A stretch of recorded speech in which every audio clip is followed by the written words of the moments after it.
What is going on? It's Wednesday. It's 4 o'clock. And that means it's time for streaming on streaming.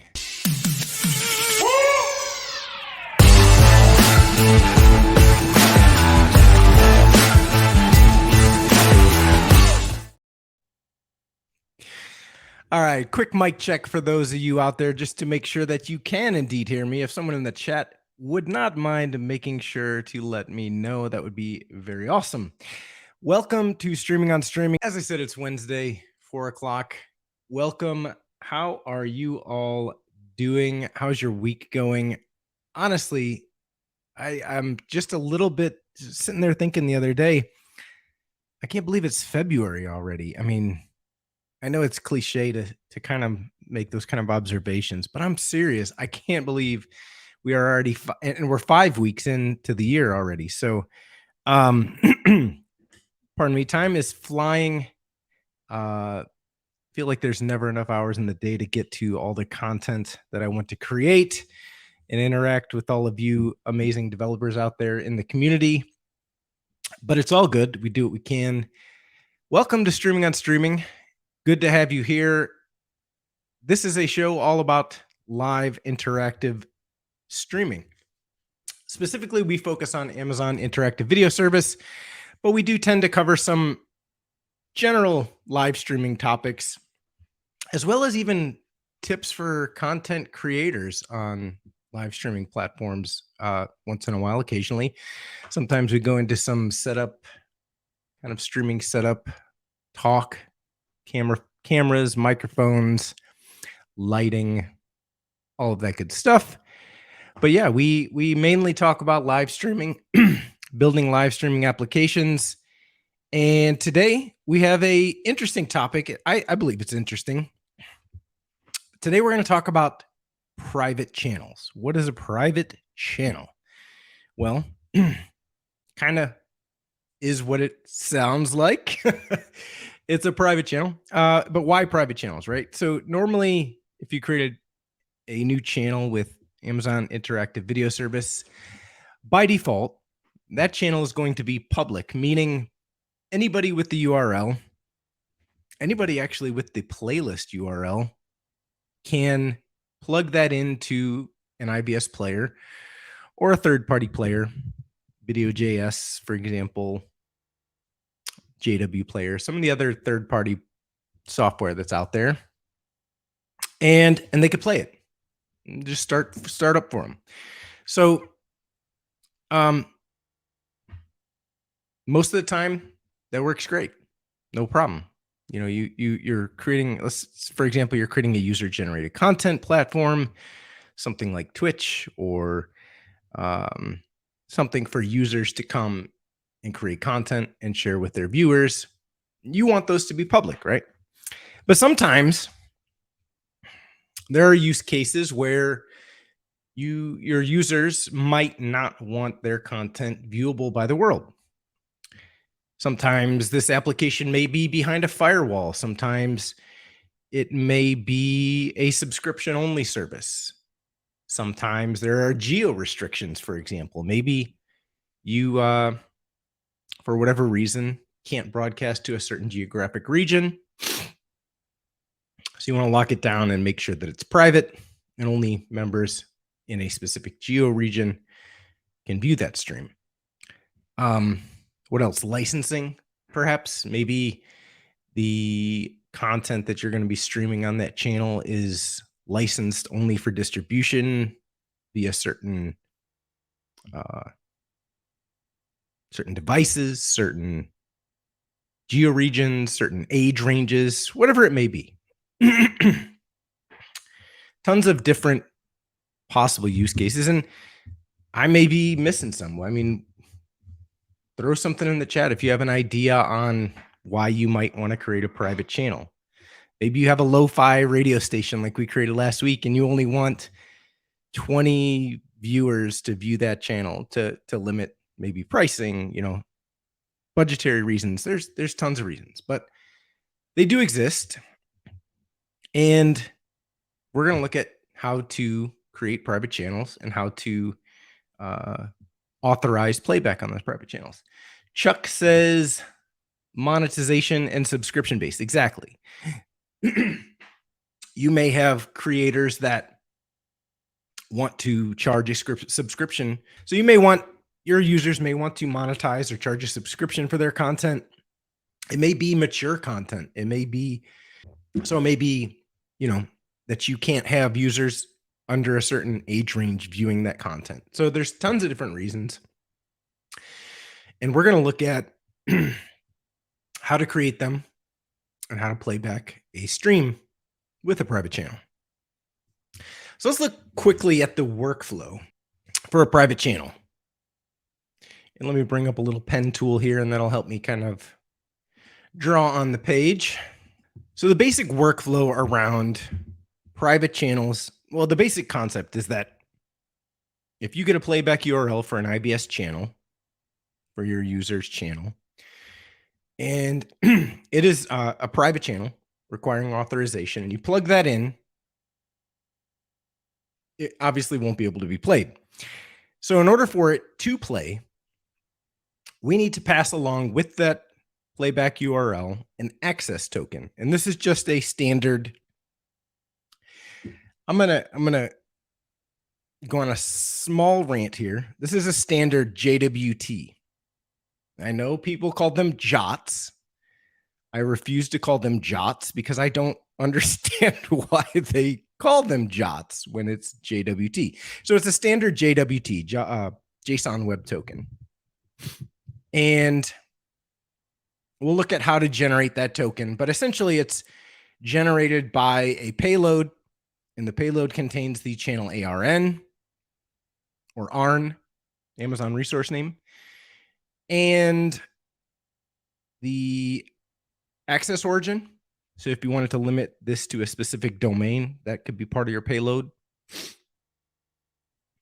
And once you have that payload, you then sign that payload, create that JWT with a private key. And we're going to look at how to generate the private key. And then on the IVS side of things, when that request is made for the player, that JWT is then verified with the public key of that key pair, right? So if everything's good, the token is verified, playback begins. I always got a little nervous when it came to tokens and things like that in the past, but honestly, it's not a difficult workflow. It's not a difficult process to generate. And in fact, there are ways to make it easier, and we'll look at those in just a bit. As always, if you have any questions, please feel free to post them in the chat. If you have any observations or household tips, energy saving tips, ways to get rid of coughs when you're on a live stream tips, all that's welcome.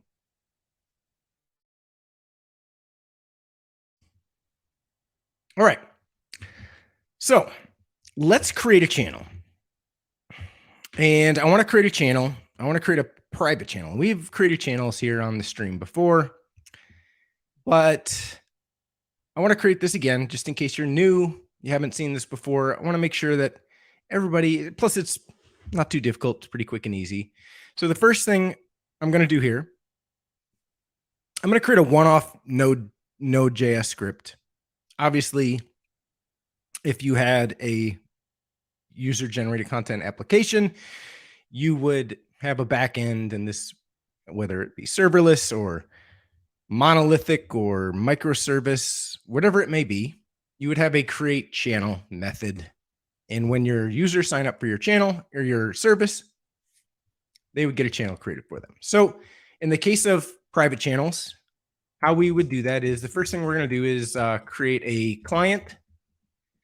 And this is using the AWS SDK version 3, the IVS client. So we have an IVS client, part of the Node AWS SDK for IVS. So we create an instance of the client. Now we need to create an input object for our call to create channel. So I call it create channel input, give it a name. And we'll call this private demo private IVS channel 0. Now we need to specify the latency mode. And as we've talked about before, there's both standard and basic. I will choose standard this time. If you're unfamiliar with the difference, you can check out my blog, dev.to/recursive codes. You can check out the IVS docs. You can check out my past streams and learn a little bit more about standard and basic channels.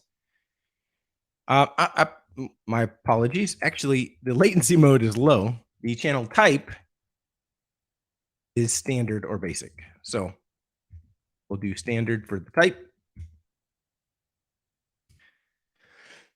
And the final option here is a Boolean, and that is just a simple authorized. And this is not required. It's not a required input, but the default being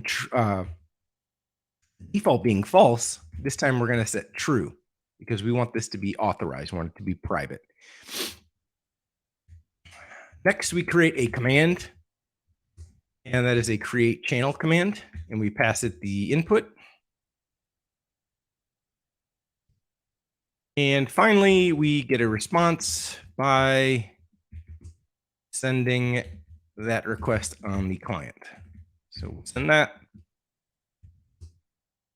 and we'll log the response. All right. So if we run this,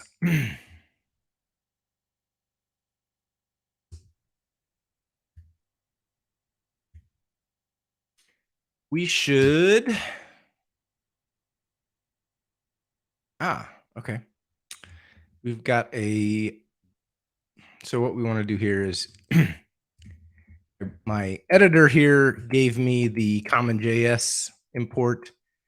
And what I'm got this project configured for is the ES6 imports. So that's a quick little error there. So if we run that, we get a response, and we now have a new channel. So we have our ARN, we have our ingest endpoint, and we have our playback URL and our stream key. So the stream key is required for broadcasting. Playback URL is required for playback, obviously. So I'm going to copy this out. I'll paste that. Actually, we will paste that in a new tab here. And just quickly save that in temp.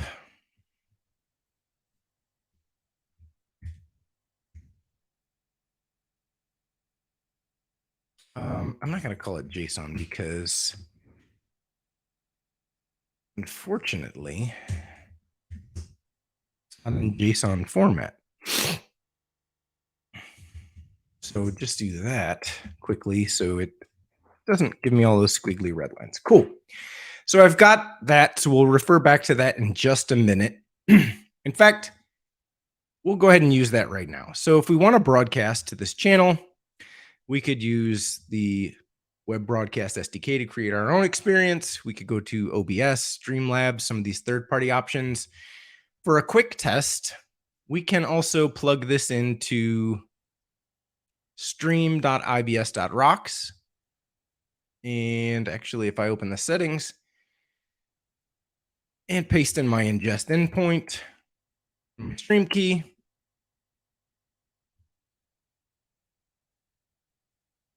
click stream. And so it says we're live. We can confirm that by, actually, let's confirm that this way. Let's grab our playback URL.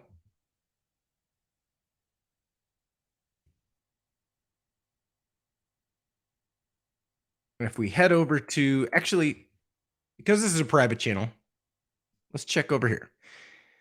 So we have just a confirmation here that our channel is actually live. So if we go to the console and take a look at it, we can confirm that our channel is live. So we're unable to see the the playback in the console because this is a private channel. Excellent. So if we come here, we can paste that.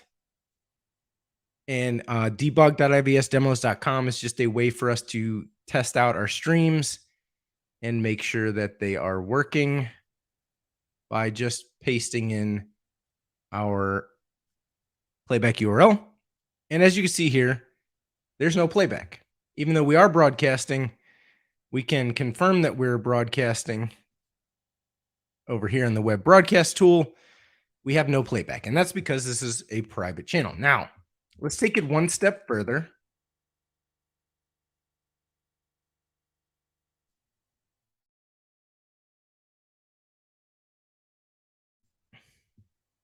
And we'll come over here and we'll actually create a local version of the playback. So if I add in a video tag to my page,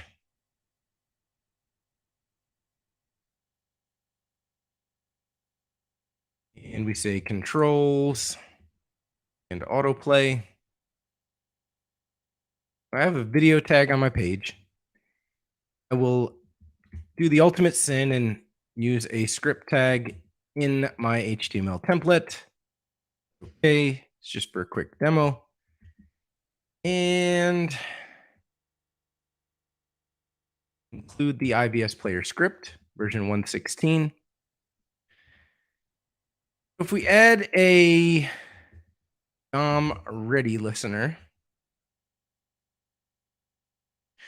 we can then create an instance of the IVS player object and try to start to play this stream. And we're going to do this just so I can show you that you will actually get an error triggered, and we can just confirm that this is a secured channel. So let's create this. Let's do a stream URL, and we'll paste in our playlist, our playback URL. And then we'll create an instance of the IVS player. Sorry, IVS player.create. IVS player, we will attach the HTML video element that we included in the page below.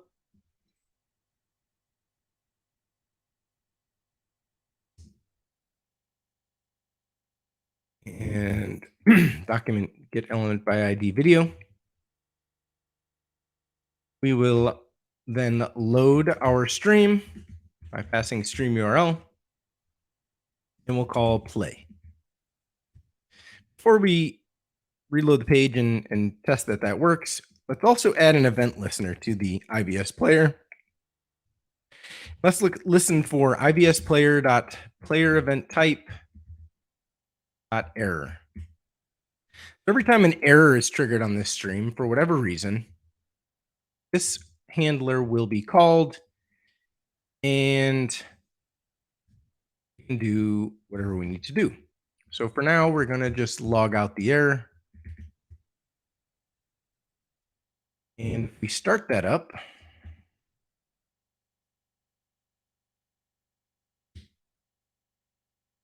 get in the browser.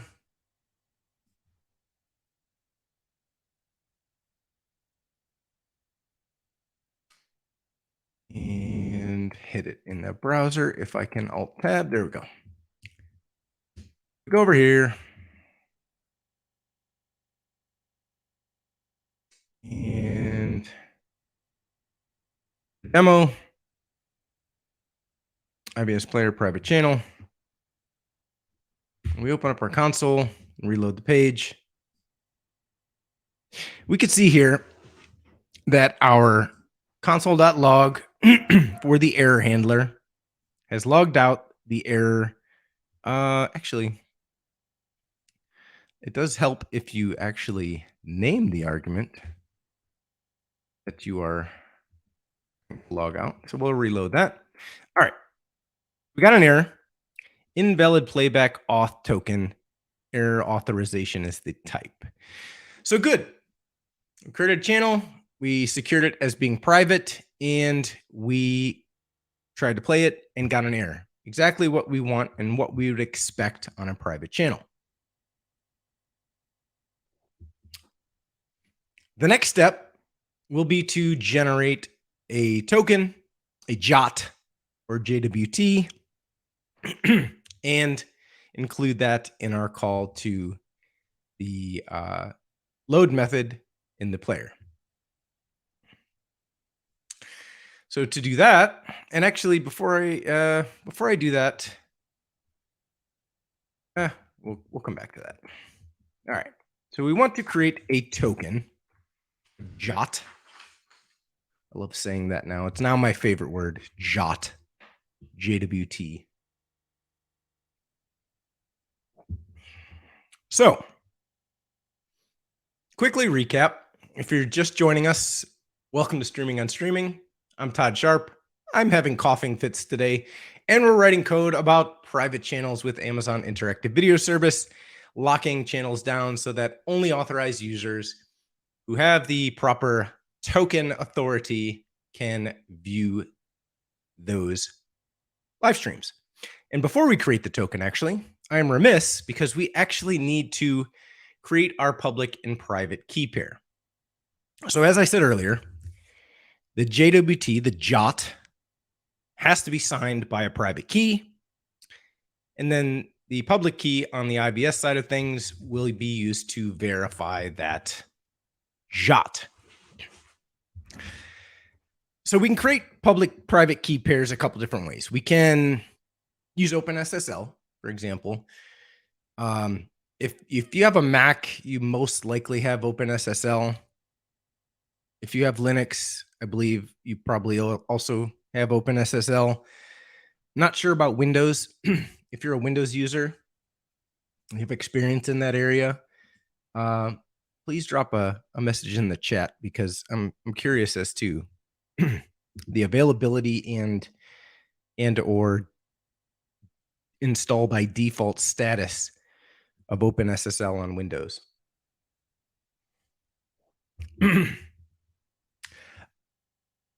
So you can use OpenSSL. Another way to do it is to actually come here to the AWS console, come over here to playback keys, and click create playback key. And if we give this a name, we will call it Bob. Click create. We can see that a private key was downloaded to our machine. All right. So we'll show that in Finder. We'll open that up. And take a look at it. So there's our private key. We'll copy that. And in a completely irresponsible and insecure manner, I will store that in plain text in my node script here. Please don't ever do this. I'm only doing it in the interest of time. I don't have time to set a local variable in my environment variables or create a secret and pull all those in. Don't ever do anything this stupid and insecure. I can't believe I have to give that disclaimer, but I feel like I have to just to make sure we all understand this is a horribly unsafe practice. Don't ever do this. That being said, I've done it, and we're going to use that in just a minute to sign our JOT. So if we come back to the IVS console and we click on Bob, we can see a fingerprint, and we can't actually in the console view our public key, but it has been created and it does exist and it is saved in your account so that when you go to sign something with a private key, it will be verified by that public key. Now, we have our private channel. We have our key pair created. So we come over to channels and we look at our private channel that we just created.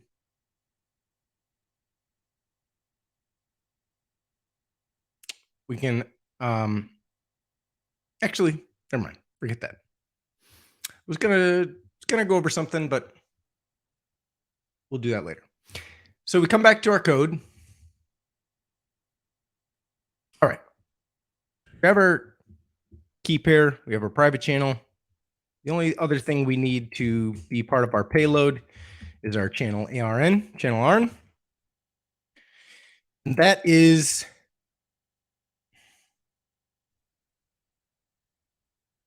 right here.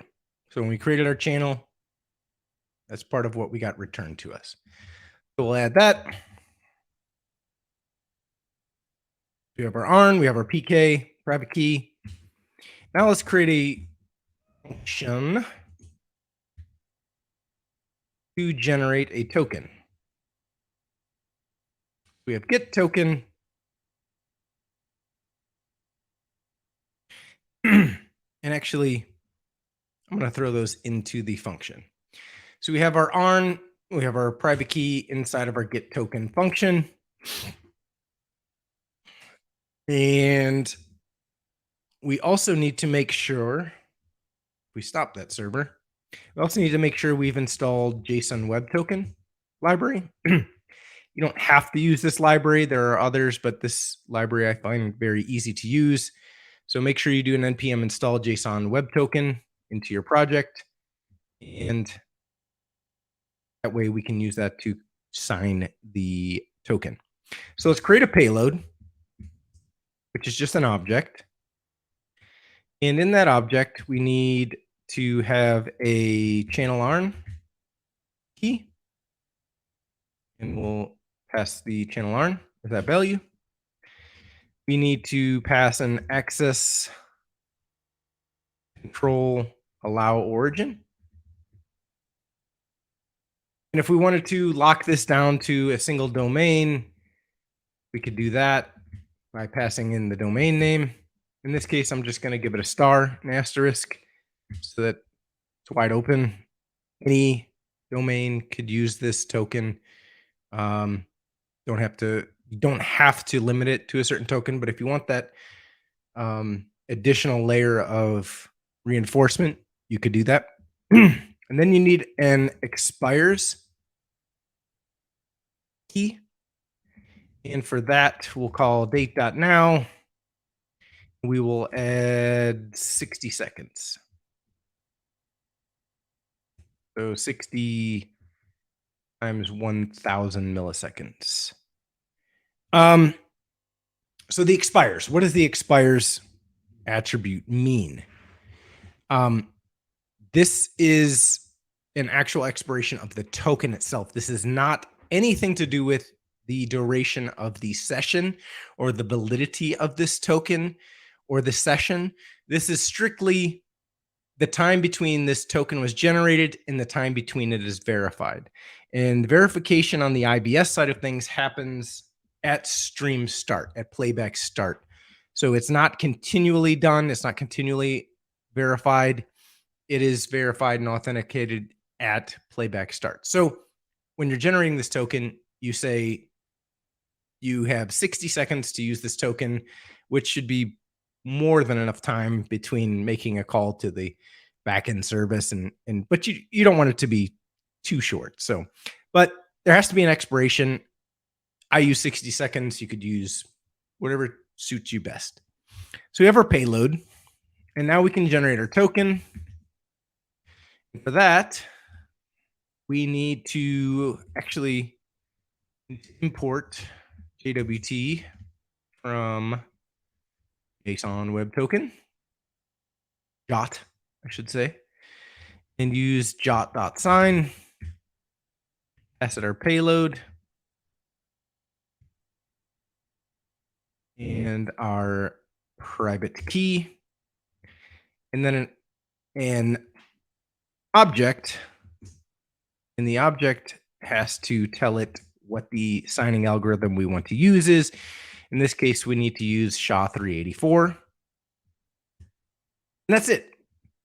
We call jot.sign, pass it the payload, pass it the private key, and pass it an object with options, the mandatory option, required option in order to get a SHA-384 token is to pass the algorithm ES384. Finally, we can return that token, not troken.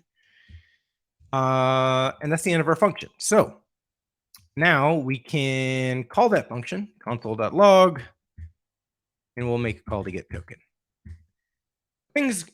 If things have gone well, pardon me, if things have gone well, I'll open up a new terminal here and leave that local server running. And I will invoke that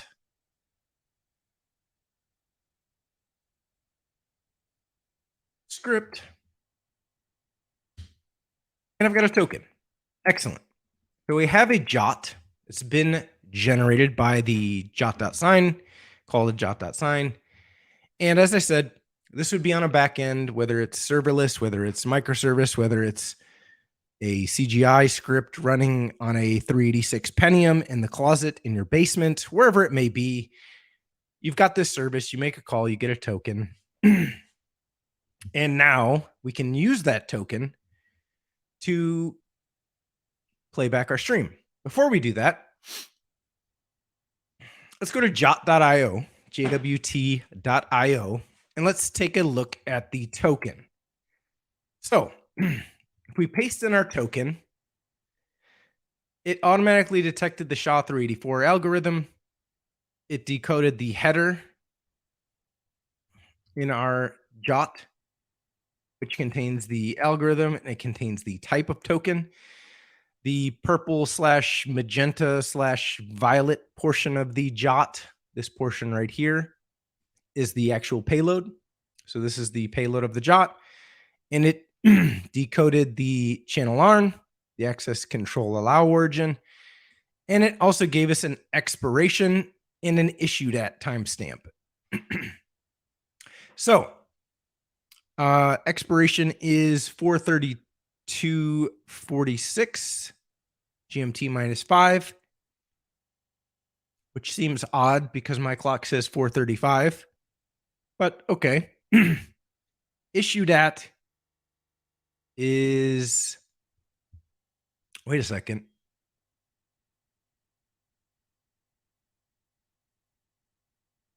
So the issued at is 4:34.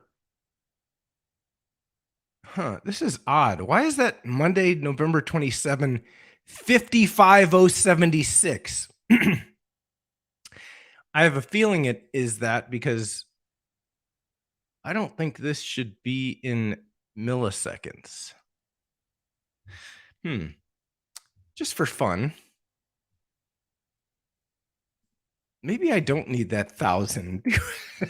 let's open up our dev tools and try that out. So did I just set a token that expires in 53,000 years? I may have. Let's check that timestamp. No, that's 9:36. Yeah, that's right. Okay. Odd. So local time is, hold on, GMT. Timestamp to human date. Okay. Okay. Yeah. So 4:37. Yeah. Okay. Weird. Weird that jwt.io. Actually, that's the, yeah. Very weird that it feels like my token expires in 53,000 years. Let's paste that in here. Okay. Yeah, that's there's definitely something wrong with their interpretation of that timestamp, because as you could see, that is not 53,000 years in the future. That is actually 4:35 on today. So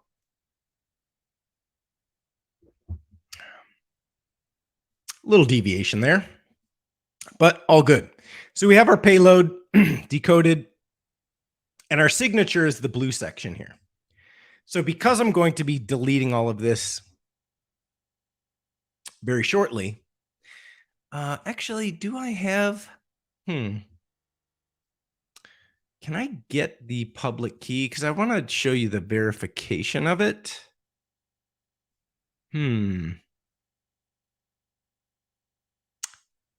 Let's see here. Can I IVS get playback key pair for the ARN? I'm going to be deleting all of these, obviously, when the stream is over. So, yeah, we just have the fingerprint. So, okay, I can't get the public key, which I suppose is, I mean, I guess technically there's a way to get it from the fingerprint, isn't there? Well, let's have a look. Can you get public key from fingerprint? Not. Okay. Well, that's okay. So I was going to use the public key, and because on jwt.io, you can actually paste in the public key and the private key. And as it says here, the key never leaves your browser. You can even verify that in DevTools like any good developer. Make sure there's no network calls being or anything, any kind of weirdness going on. It does use a local client-based verification to verify that signature. If you don't trust it, I get it. I wouldn't normally paste my private key in a public website like that. But just for demo, and if you delete the key pair immediately and never use it again, it's a good way to verify the signature if you wanted to do that. So back to the editor. So now we have a way to generate a token. And if we come back to our listener page, what we could do is, and again, not best practice here, not something you would ever do, but I'm going to go ahead and add a token prompt on this page.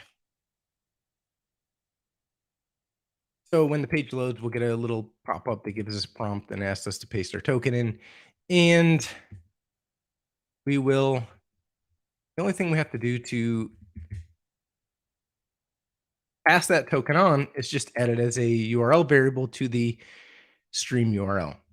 So if we say token equals token, at this point, we can reload and get the prompt. Actually, before I do that, this is driving me nuts. I'm going to add a height and width on the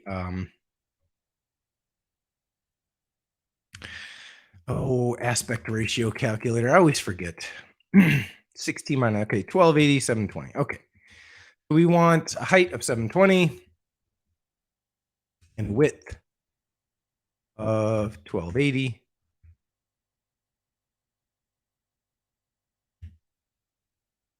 Cancel. All right.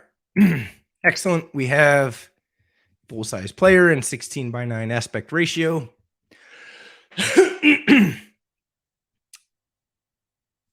And we have still getting our error because we haven't pasted in the token yet. So we still have our error.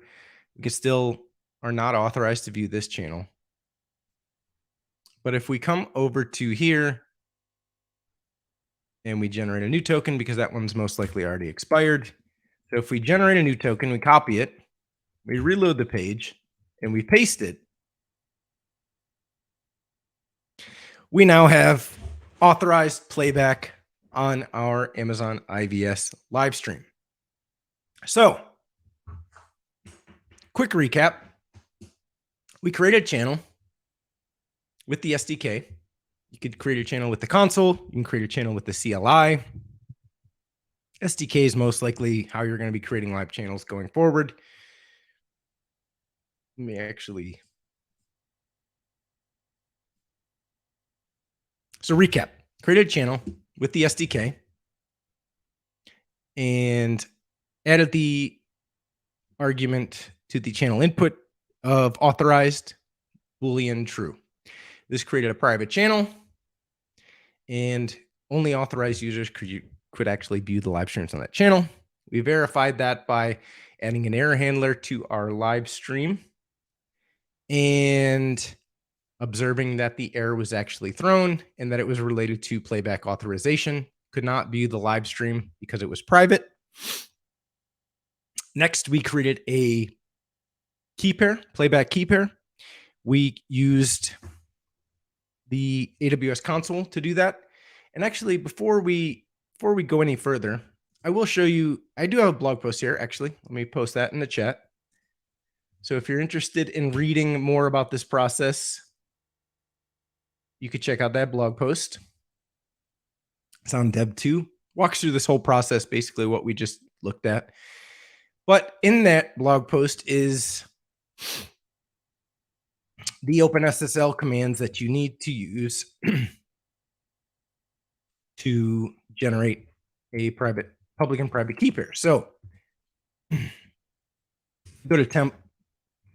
We say OpenSSL EC-param name. I believe that's the algorithm. That'll be your SHA-384. Generate a key. I'm not going to lie to you. I don't know what half these arguments mean.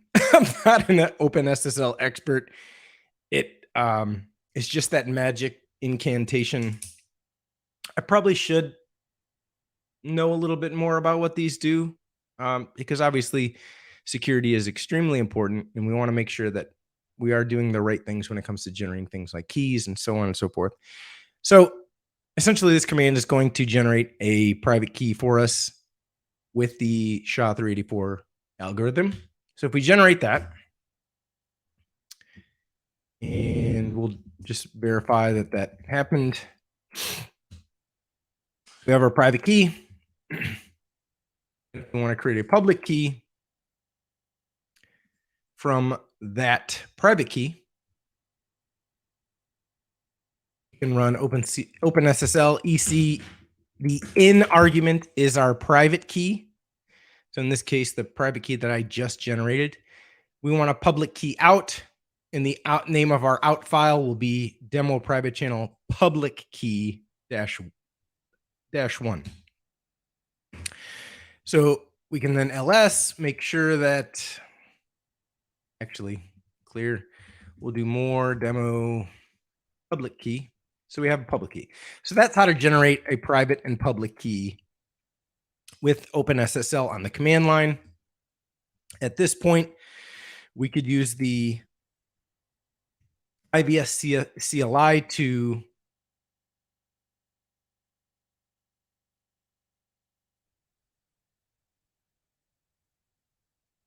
I'm not seeing it. Import public playback key pair. And we give it a name. We pass the public key material. In that case, we're just reading that public key file from disk and passing that raw string to the call to import playback key pair. Another way to do that is to come over here and click import. We could name our public key pair, and we can either select that from the disk, so our public key from disk, or we could paste the contents of it there.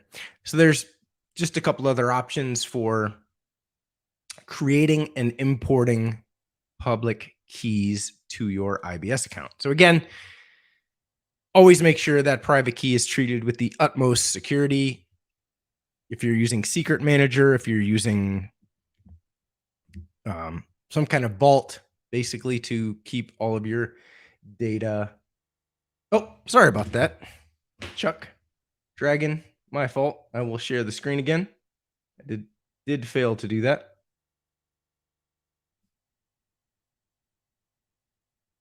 Thank you. Appreciate that. So let me go over that again, just because I failed to show you all of that. So clear that out. So the first way to create the private key, OpenSSL EC-param name, that, give it a file name. So you generate that file. That creates your private key. And to create a public key from that private key, we pass the private key to the OpenSSL EC command. We say we want a public key out, and the name of our public key is demo private channel public key 1-pem. And then to import that, we can click on playback keys in the IVS console, click import, and either browse for the file or paste the contents of the key there. And the other way to do that I did not show you because I wasn't sharing my screen is to use the IVS CLI to import playback key pair. So just like that, and pass the contents of the public key up to your channel, to your console. So created channel, we've added authorized to make it private. We created a public and private key pair, created a method to generate tokens, and then pass that token along with the playback URL to authorized playback. So, like I said, despite the few coughing spells that I had today, overall, it's not a really difficult process, I don't think. If you're comfortable with using the SDK, if you're not comfortable with it, keep using it because it'll get easier. It'll get more comfortable. It's very, the thing I like most about our SDK is that it's very consistent. And what's the word I'm thinking of? It's very intuitive, right? I mean, once you get used to this general process of creating a command, creating an instance of a client, whether it's IVS, whether it's CloudWatch, EventBridge, Secrets Manager, whatever you're using, you create an instance of the client, you create a command for the most part. 95% of the things you'll do is you create a command, you create a command with an input object. The input is basically any required parameters and optional parameters that you want to send to that command.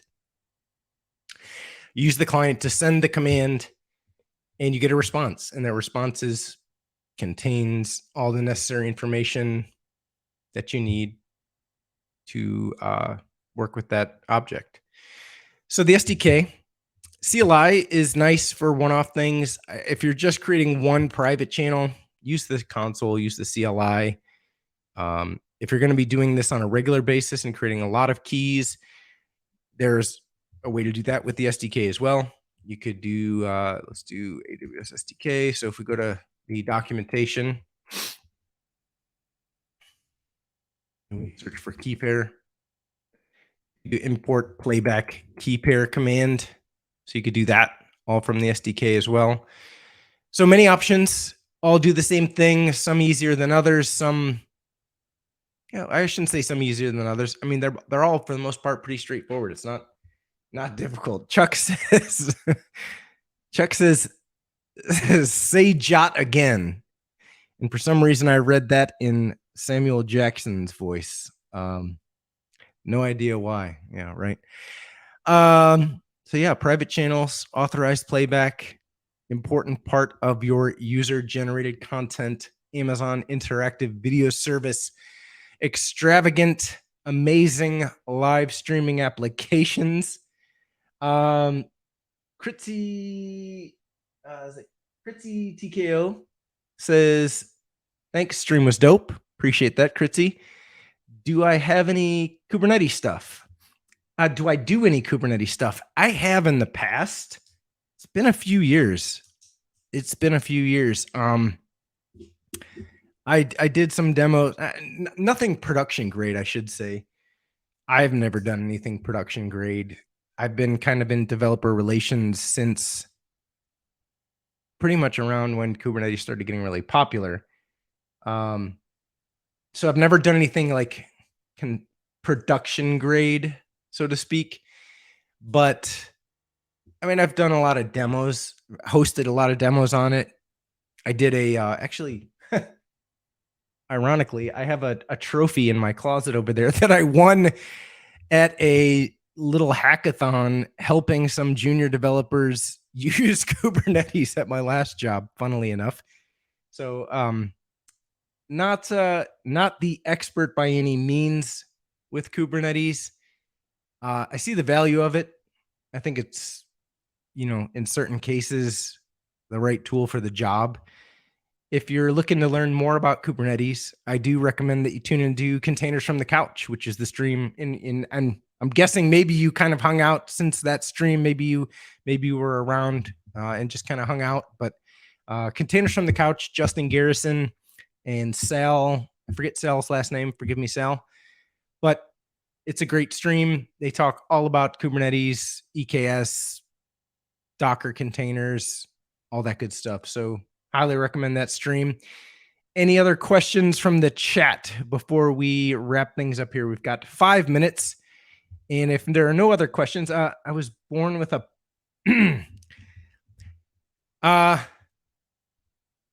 so we got 5 minutes. Any other questions from the chat? If not, I will give a little plug. This week, I'm working on what I think is another interesting blog post, and it's all about monitoring stream health. And if you do a lot of streaming, or you have channels that do a lot of streaming, let me shut this down here. All right.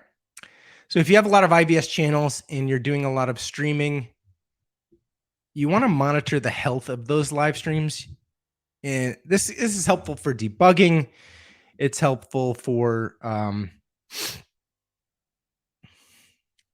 just general understanding what streams are healthy, finding streams that are not healthy, trying to determine why they're not healthy. So a bunch of CloudWatch metrics are generated by IVS channels.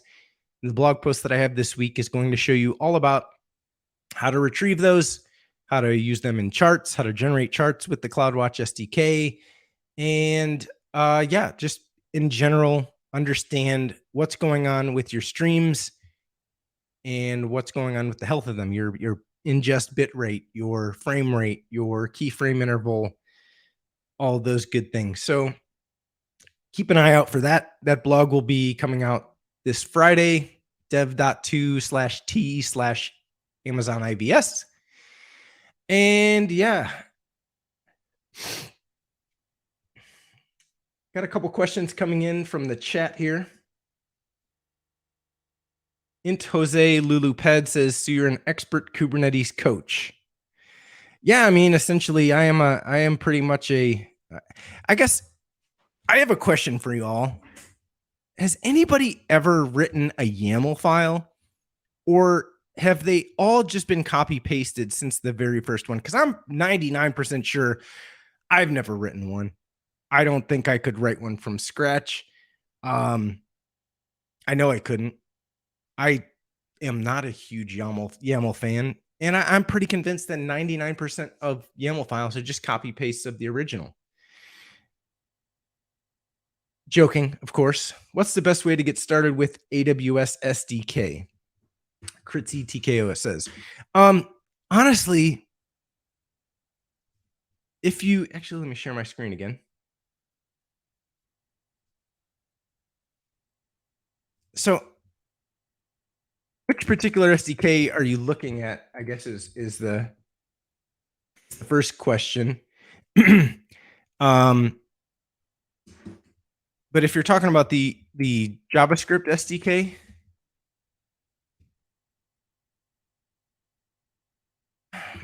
hang on a second. There we go. SDKs and programming tools. So if you come to this page, aws.amazon.com/developer/tools, you could take a look at all the various tools and basically SDKs that are available to work with AWS. So I would start here. You could check out the documentation. If you're looking for JavaScript, you could go to here, get started with AWS SDK for JavaScript in the browser. All these documentations are amazing. All this documentation is amazing. I would recommend that as a way to get started. Do you have your own channel, or just in the AWS? I have my own channel at Recursive Codes. I don't stream a ton on that channel. I mostly stream here on the AWS channel, but yeah, I've been over Christmas. I really wanted to start streaming some Call of Duty, but I just never got around to it because honestly, I'm a console player and running console, trying to broadcast, trying to stream console to Twitch through a PC, well, through a Mac is not fun nor easy. So, yeah, no worries, Kritzy. Cool. We'll be looking for the post. Great stream. Thank you, Chuck. Appreciate you joining. What's the difference between AWS backup versus snapshot? Unfortunately, I'm not the probably best person to answer that. And we have a couple other things. Try to get them in real quick. It's copy, pasta, and edit for, I believe Kritzy was talking about YAML. Totally agree. Yeah, I favor JSON over YAML. Yes, appreciate that. I just write camel file, and they have written that in camel case. Absolutely agree. Oh, nice. You have a Go SDK. Yes, we do have a Go SDK. We have Go, we have Ruby, we have Rust, all kinds of ones. Kotlin, if you're a Java user. And yeah, we got 459. Let's see here. Unfortunately, you can stream directly on your PlayStation. Yes, you can stream directly from an Xbox as well, in Jose. But I guess I could try that. Maybe I'll try that. Good suggestion. Appreciate that. So we got 5 o'clock. I appreciate y'all joining, and join us next week where we'll do more streaming on streaming, learning more about building live streaming applications with Amazon Interactive Video Service. I appreciate y'all coming and chatting with me and hanging out for an hour, and we will see you next week. See you later.